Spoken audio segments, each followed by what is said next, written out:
Hello friends, welcome to my cooking queen Kannada. ನಾನಿವತ್ತು independence day special ದೋಸೆಯನ್ನು colour food ಹಾಕದೆ ಹೇಗೆ ಮಾಡೋದು ಅನ್ನೋದು ತೋರಿಸ್ತೀನಿ. ಬನ್ನಿ ಇದನ್ನು ನಾವು ಹೇಗೆ ಮಾಡೋದು ಅನ್ನೋದು ನೋಡೋಣ.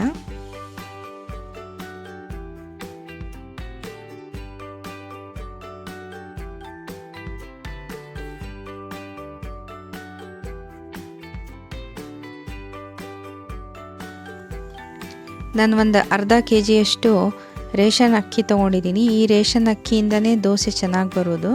ಮತ್ತು 1 ಕಪ್ಪಷ್ಟು ನಾನು ಉದ್ದಿನ ಬೇಳೆ ತೊಗೊಂಡಿದ್ದೀನಿ, 1 ಸ್ಪೂನು ಮೆಂತ್ಯ ತೊಗೊಂಡಿದ್ದೀನಿ. ಇದನ್ನು ಮೂರನ್ನು ಮಿಕ್ಸ್ ಮಾಡಿಕೊಂಡು ನಾನು 3 ಸಲ ತೊಳೆದು ಇದರಲ್ಲಿ ನೀರು ಹಾಕಿ ಇಟ್ಕೊಳ್ತೀನಿ. ಇದು ನಾನು ಮಧ್ಯಾಹ್ನ 2 ಗಂಟೆಗೆ ನೆನೆಯೋಕ್ಕೆ ಇಟ್ಟಿದ್ದು ಅಕ್ಕಿ. ರಾತ್ರಿ 8 ರಿಂದ 9 ಗಂಟೆವರೆಷ್ಟು ನಾವು ಇದನ್ನು ರುಬ್ಬಿ ಇಟ್ಕೊಳ್ಬೇಕು. ನಾನು ರುಬ್ಕೊಳ್ತಾ ಇರೋದು ಒಂದು ಜಾರಲ್ಲಿ ಅಕ್ಕಿ ಮತ್ತು ಸ್ವಲ್ಪ ಅನ್ನ ಇರೋದು, ತಣ್ಣಗಿರೋದು ಅನ್ನ, ಮಧ್ಯಾಹ್ನ ಮಾಡಿರೋದು ಅನ್ನ ನಾನು ಮಿಕ್ಸ್ ಮಾಡಿಕೊಂಡು ಈ ಥರ ರುಬ್ಕೊಂಡು ಒಂದು ಪಾತ್ರೆಯಲ್ಲಿ ತೆಗೆದುಕೊಳ್ತೀನಿ.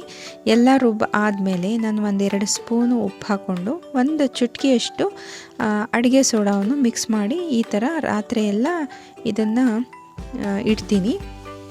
ನೋಡಿ, ಬೆಳಿಗ್ಗೆ ಈ ಥರ ಈ ಬ್ಯಾಟರ್ ಈ ಥರ ಆಗಿದೆ.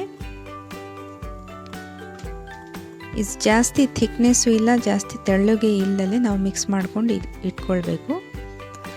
ನಾನು ಕಲರ್ ಫುಡ್ ಹಾಕ್ತಾ ಇಲ್ಲ, ಹಾಗಾಗಿ ನಾನು ನ್ಯಾಚುರಲ್ಲಾಗಿ ನಾನು ಏನು ಮನೇಲಿರೋದು ಐಟಮನ್ನೇ ಹಾಗೆ ಮಾಡ್ತಾ ಇರೋದು. ನಾನು 1-2 ಕ್ಯಾರೆಟನ್ನು ತೊಗೊಂಡು ಈ ಥರ ತುರ್ದ್ಕೊಂಡಿದ್ದೀನಿ. ಇದನ್ನು ಜಾರಲ್ಲಿ ಹಾಕಿ ಎಲ್ಲ ಚೆನ್ನಾಗಿ ರುಬ್ಕೊಳ್ತೀನಿ. ನೀವು ಜಾಸ್ತಿ ಇದರಲ್ಲಿ ನೀರು ಹಾಕೋಕ್ಕೆ ಹೋಗಬೇಡಿ. ನಾನು ಸ್ವಲ್ಪ ನೀರು ಜಾಸ್ತಿ ಹಾಕೋದ್ರಿಂದ ಬ್ಯಾಟರ್ ಸ್ವಲ್ಪ ತೆಳ್ಳಗಾಗ್ಬಿಡುತ್ತೆ.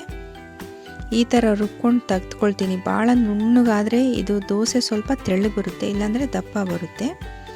ಮತ್ತು ನಾನು ಗ್ರೀನ್ ಕಲರ್ ಬೇಕಾಗಿರೋದ್ರಿಂದ ಒಂದು ಸ್ವಲ್ಪ ಕೊತ್ತಂಬರಿ ಸೊಪ್ಪು, ಪುದೀನ ಇದ್ರೇನೋ ಹಾಕ್ಕೊಳ್ಬೋದು.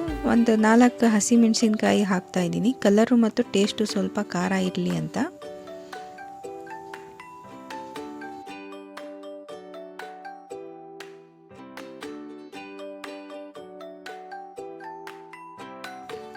ನಾನು ಬೇರೆ ಒಂದು ಬಟ್ಲಲ್ಲಿ ತೆಗೆದು ಇದರಲ್ಲಿ ನಾನು ಈ ಹಿಟ್ಟು ಮಿಕ್ಸ್ ಮಾಡ್ಕೊಳ್ತಾ ಇದ್ದೀನಿ.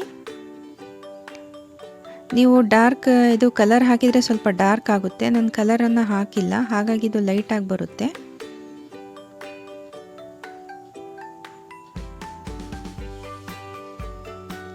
ನೋಡಿ, ಇದನ್ನು ಚೆನ್ನಾಗಿ ನಾನು ಮಿಕ್ಸ್ ಮಾಡ್ಕೊಳ್ತಾ ಇದ್ದೀನಿ. ಇದು ವೈಟ್ ಹಾಗೆ ಇದರಲ್ಲೇ ಇಟ್ಕೊಳ್ತೀನಿ ಪಾತ್ರೆಯಲ್ಲಿ. ನಮಗೆ 3 ಕಲರ್ ಬೇಕಾಗಿರೋದ್ರಿಂದ ಸಾಕಾಗುತ್ತೆ. ಈ ಥರ ಮಾಡಿದರೆ ನಾನು ಒಂದು ಗ್ರೀನ್ ಕಲರ್ ಸ್ವಲ್ಪ ಹಾಕಿ ವೈಟ್ ಮಧ್ಯದಲ್ಲಿ ಹಾಕ್ಕೊಳ್ತೀನಿ.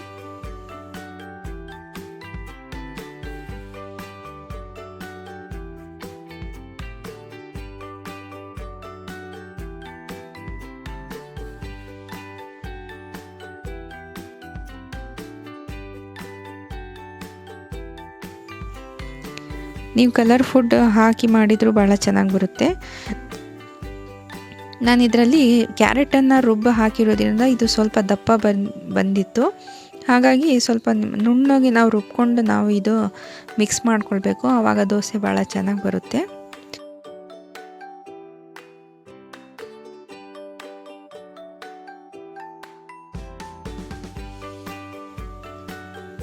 ನೀವು ಫಸ್ಟ್ ಟೈಮ್ ನನ್ನ ಚಾನಲ್ಗೆ ಬಂದಿದ್ದರೆ ಪ್ಲೀಸ್ ಸಬ್ಸ್ಕ್ರೈಬ್ ಮಾಡಿ, ಲೈಕ್ ಮಾಡಿ, ಶೇರ್ ಮಾಡಿ. Thank you.